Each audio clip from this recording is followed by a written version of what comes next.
მოგესალმებით, მე ვარ იანთაძე და თქვენ უყურებთ პოდკასტ ციტატა. პოდკასტის დღევანდელი ეპიზოდის ციტატა ასე ჟღერს: ყველაზე საშიში ცდუნებაა სურვილი, რომ არავის გავდე. ციტატის ავტორია მე-20 საუკუნის ფრანგი მწერალი და ფილოსოფოსი ალბერ კამიუ. როგორც ხედავთ, ციტატაში გადმოცემული აზრი კატეგორიულია. თუ გიჩნდება სურვილი, რომ არავის გავდე, ეს არის ცდუნება და თანაც საშიში ცდუნება. არადა ჩვენს ეპოქაში ინდივიდუალიზმი ფაქტობრივად ოფიციალური სოციალური ნორმაა და ბაზარზეც ინდივიდუალიზმი იყიდება.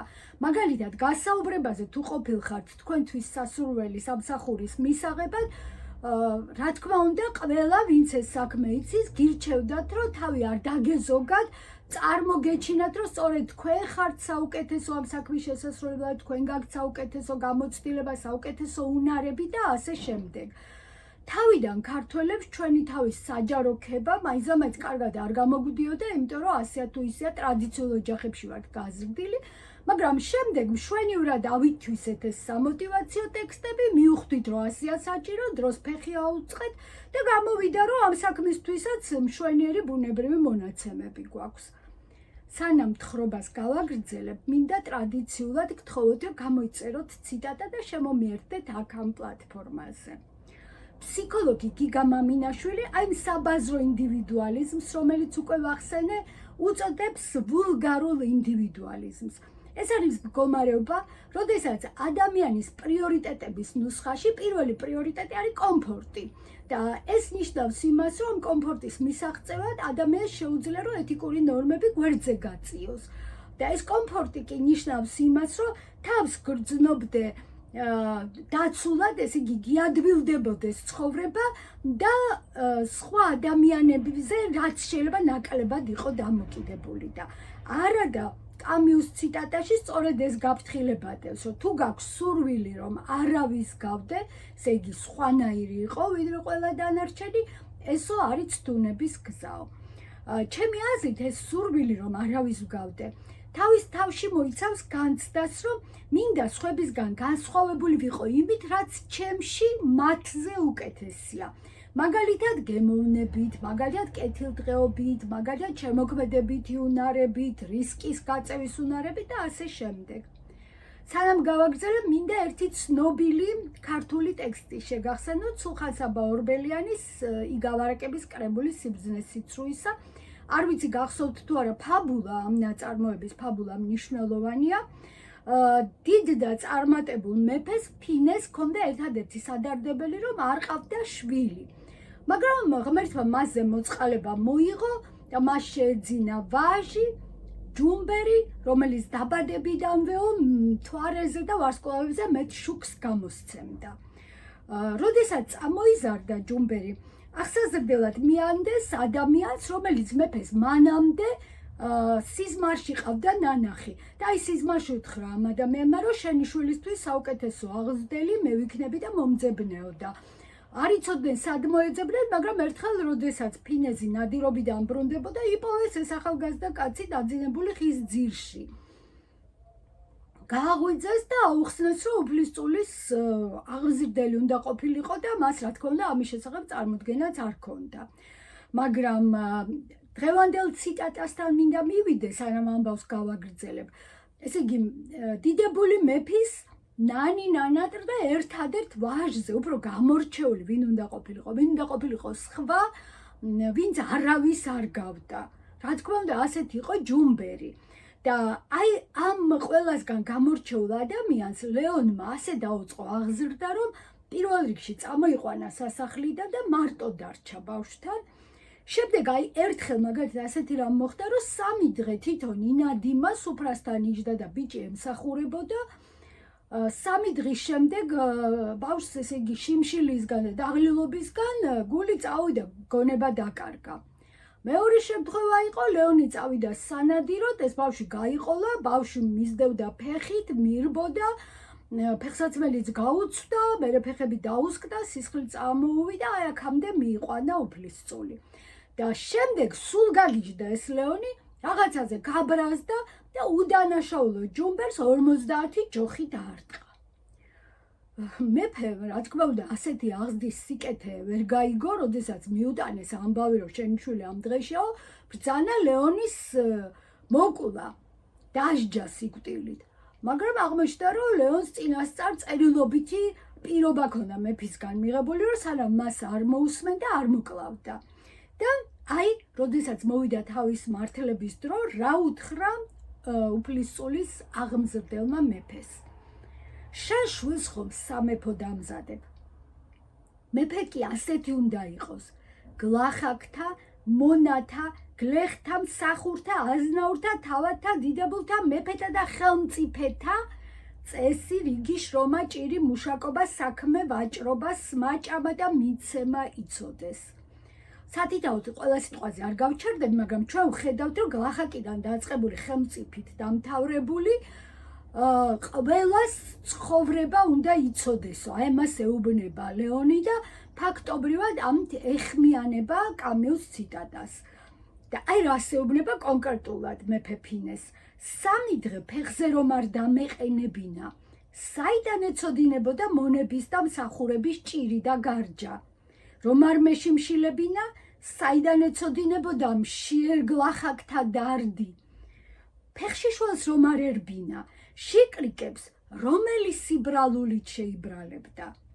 ჯოხის სიმწარე რომ არ ენახა, ვაი თუ სხვებისთვის 100 და 200 ჯოხის დარტყმა ადვილი სასჯელი ჰგონებოდა. აც ყოველთა გლახაკთა უღონოთა და მდაბალთა ჭირნი მისწავებია და ახაო შენ თვითონ ნახე შენი შვილი როგორი აღზრდილი არისო. რა თქმა უნდა, საბოლოოდ მეფე ძალიან მადლიერი დარჩა ლეონის, თავის შვილის აღმზრდელის, როდესაც ნახა როგორი ვაჟი ყავდა მას და როგორი იყო ის აღზრდილი და თავიდანვე ნათქვამია, რომ ეს მეფე ფინეზი ბრძენი და კარგი მეფე იყო და ეს თავიდანვე იგულისხმებოდა, რომ მოეწონებოდა სწორედ ის წესი და რიგი ბავშვის აღზრდის, რაც მას ლეონმა შესთავაზა. და ეს ამბავი იმის გამო გაგახსენეთ, რომ აი მეფე, რომელიც არის ბუნებრივად გამიჯნული ხალხისგან და ბუნებრივად არავის არ გავს, თურმე ისე უნდა აღიზარდოს, რომ გამოცადოს ყველაფერი, რასაც ხალხი განიცდის, მათ გვერდით დადგეს, მათ მიმართ თანაგრძნობით იცხოვროს და არავის გავდეს კი არა. თურმე ყველას უნდა გავდეს და ყველას ცხოვრება უნდა იცოდეს იმისთვის, რომ კარგი მეფე გახდეს.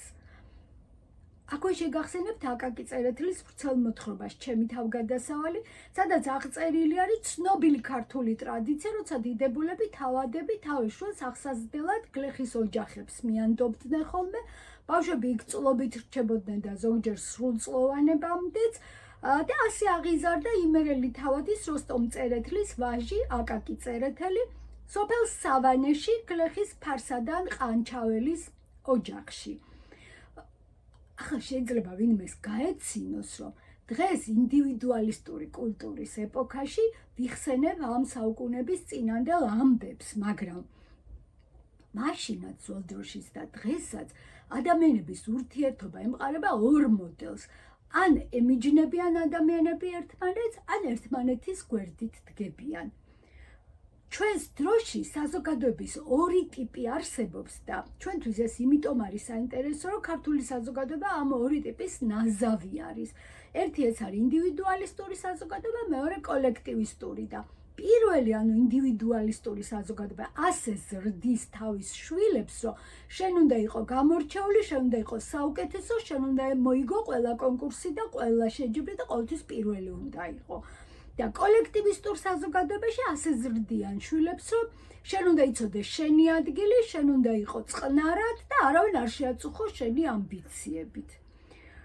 ქართულ საზოგადოებას პირდაპირ ვერც პირველ კულტურას მივაკუთვნებ და ვერც მეორეს, როგორც თქვი, ნაზავია, იმიტომ რომ ინდივიდუალიზმი ნამდვილად გვახასიათებს და სხვანაირის უცხოს მიმართ მიუღებლობაც გვახასიათებს ხშირად, როგორც კი ვიღაც არის ისეთ, რომელიც სხვებს არ გავს, გაკილვის საგანი ხდება და სამწუხაროდ ეს ჩვენი რეალობაა.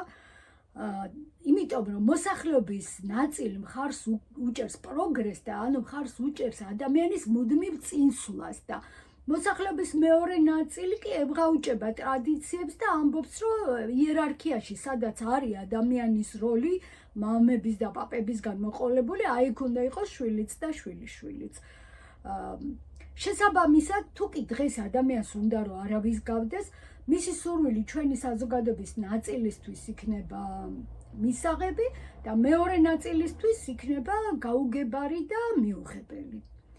მაგრამ მინდა ეხლა დღევანდელ ციტატას სხვა კუთხით შევხედოთ.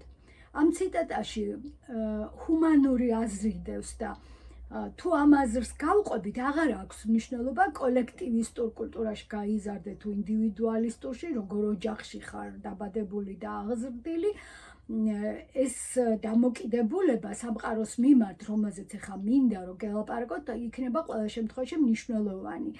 იმიტომ რომ თუ დავაკვირდებით, სურვილი მინდა არავის გავდე, ორიენტირებულია გარე სამყაროზე, აი მზე რა არის გარეთ. მუდმივად უყურებ ის როგორია, მე როგორი ვარ, აბა რითი მაჯობა, აბა მე რითი ვაჯობე, ამით ხო არ ვგავარ, ამით ხო არ მგავს და ასე შემდეგ. და ამ დროს ადამიანს ეკარგება მთავარი ფიქრი, რომ თვითონ ვინ არის, თვითონ რა არის, რას წარმოადგენს, მისი პრიორიტეტები რა არის, ცხოვრების მიმართ მისი დამოკიდებულება რა არის, პირადად მისი და არა ის, რომ სხვებს გავს თუ არ გავს. მაგრამ არსებობს სხვა თითქოს მსგავსი, მაგრამ სიამოვნებაში სრულიად საპირისპირო დამოკიდებულება სამყაროს მიმართ, ესეც ინდივიდუალისტური დამოკიდებულება არის, მაგრამ ნამდვილად სიამდვილეში საპირისპიროა, აი ესეთი, რომ მე ჩემი სათქმელი მაქვს. ნახეთ, ერთი მხრივ მინდა არავის ვგავდე და მეორე მხრივ მე ჩემი სათქმელი მაქვს. ეს დამოკიდებულება მე ჩემი სათქმელი მაქვს. პირველ რიგში ადამიანს აბრუნებს თავის თავში. მზე რა არის შიგნით, მე ვაყალიბებ ჩემს სათქმელს და შემდეგ ვეძებ ხიდებს სხვა ადამიანებთან, რომ ეს ჩემი სათქმელი მათთან მივიტანო. ესე იგი, პირველ შემთხვევაში არის ფასადი, რით არ უგავარ სხვებს და მეორე შემთხვევაში არის შინაარსი, რას ვამბობ და რა მინდა სხვებსაც გავაგებინო.